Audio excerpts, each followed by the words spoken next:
पवित्रता एकादशी का महत्व है। भगवान के कथन के अनुसार यदि निसंतान व्यक्ति ये व्रत पूर्ण विधि विधान व श्रद्धा से करता है तो उसे संतान की प्राप्ति होती है। अंत संतान सुख की इच्छा रखने वालों को इस व्रत का पालन करने से संतान की प्राप्ति होती है। पवित्रता एकादशी का श्रवण एवं पठन करने से मनुष्य के समस्त पापों का नाश होता है, बस बुद्धि होती है तथा समस्त सुख भोग कर परलोक में स्वर्ग का प्राप्त होता है। पवित्रता एकादशी का पूजन। इस एकादशी का व्रत रहने वाले लोगों को 10 में से नियमों का पालन शुरू करना चाहिए, तभी व्रत का पूर्ण फल प्राप्त होता है। इसके लिए आपको 10वें के दिन सूर्यास्त के बाद भोजन नहीं करना है। 10वें के दिन प्याज लहसुन नहीं खाए। रात्रि में शहद चना तथा मसूरी दाल नहीं खाए। 10वें के दिन साधारण भोजन करें। प्याज लहसुन मांस मदिरा आदि भूलकर भी नहीं लें। जुआ आदि व्यसनों से दूर रहे।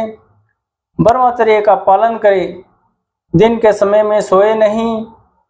पान नहीं खाना चाहिए। झूठ नहीं बोले और दूसरों की निंदा भी नहीं करे। एकादशी के दिन भगवान नारायण की पूजा की जाती है।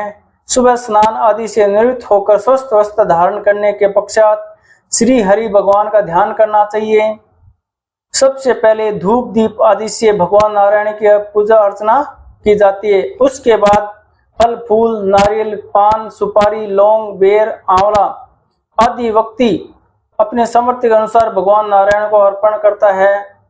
पूरे दिन निराकार रहकर संध्या के समय में कथा आदि सुनने के पश्चात फलाहार किया जाता है। इस दिन दीपदान करने का महत्व है। इस दिन भगवान विष्णु का ध्यान एवं व्रत करना चाहिए। विष्णु सहस्त्र नाम का पाठ एवं एकादशी कथा का श्रवण एवं पठन करना चाहिए। ब्राह्मणों को भोजन कराकर दान देकर आशीर्वाद प्राप्त करना चाहिए। पवित्रता एकादशी व्रत की कथा। एक बार की बात है, श्री युधिष्ठिर जी कहने लगे कि हे भगवान, श्रावण शुक्ल एकादशी का क्या नाम है? व्रत करने की विधि तथा इसका महात्म्य कृपा करके बताइए। मधुसूदन कहने लगे कि इस एकादशी का नाम पुत्रदा है। अब आप शांति पूर्वक इसकी कथा सुनिए। इसके सुनने मात्र से ही वाजपेयी यज्ञ का फल मिलता है। द्वापर युग के आरंभ में महेशमती नाम की एक नगरी थी, जिसमें महिजीत नाम का एक राजा राज्य करता था। लेकिन पुत्रहीन होने के कारण राजा को राज्य सुखदायक नहीं लगता था। उसका मानना था जिसके संतान न हो उसके लिए लोक और परलोक दोनों ही दुखदायक होते हैं। पुत्र सुख की प्राप्ति के लिए राजा ने अनेक उपाय किए, परंतु राजा को पुत्र की प्राप्ति नहीं हुई।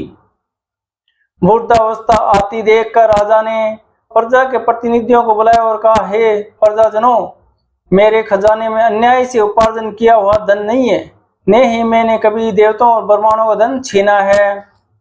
किसी दूसरे की धरोहर को भी मैंने नहीं ली। प्रजा को पुत्र के समान पालता हूँ। मैं अपराधियों को पुत्र तथा बांधवों की तरह दंड देता हूँ। कभी किसी से घृणा नहीं की, सबको समान मानता हूँ।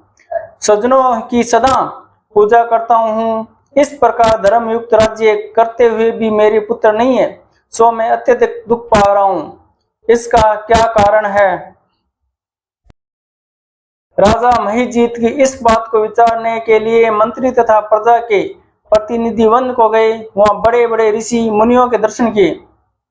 राजा की उत्तम कामना की पूर्ति के लिए किसी श्रेष्ठ तपस्वी ब्राह्मण को देखते फिरते रहे। एक आश्रम में उन्होंने एक अत्यधिक व्यवहार धर्म के ज्ञाता बड़े तपस्वी परमात्मा में मन लगाए हुए निराहकार जितेंद्रिय जितात्मा जित क्रोध सनातन धर्म के गूढ़ तत्वों को जानने वाले समस्त शास्त्रों के ज्ञाता महात्मा नौमेश मुनि को देखा, जिनका कल्प के व्यतीत होने पर एक क्रोम गिरता है।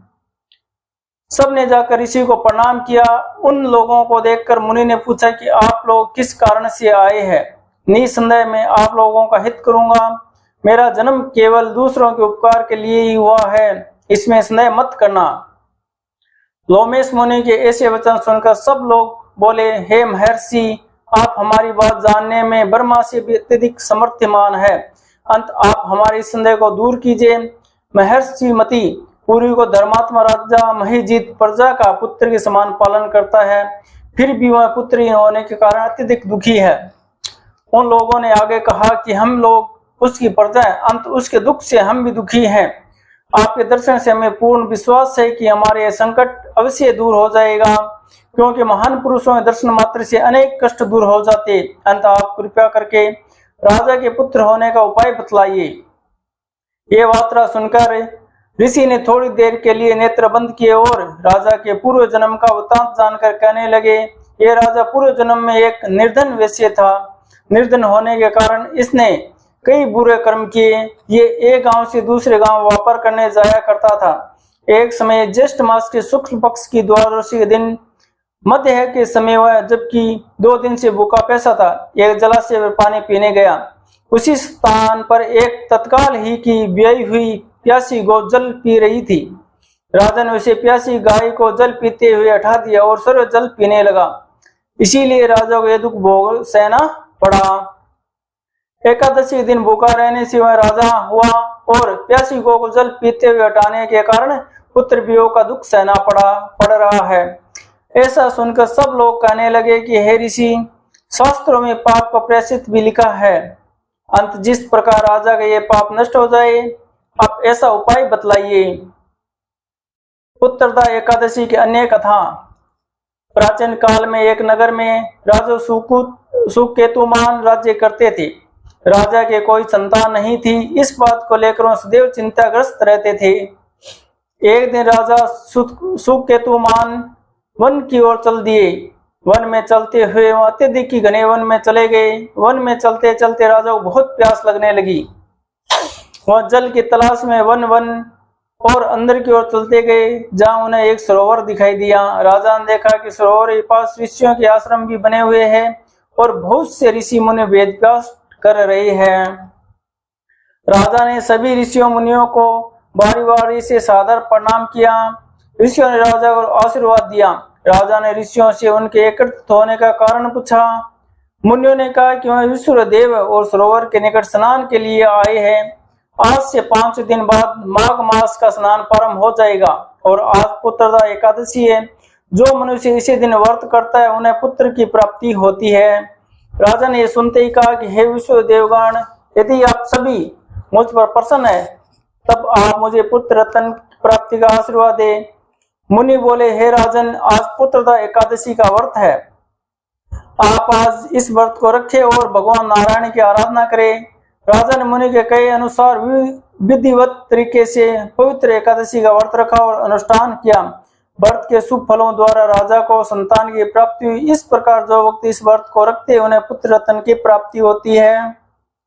संतान होने में यदि बाधाएं आती है तो इस व्रत के रखने से वह दूर हो जाती है।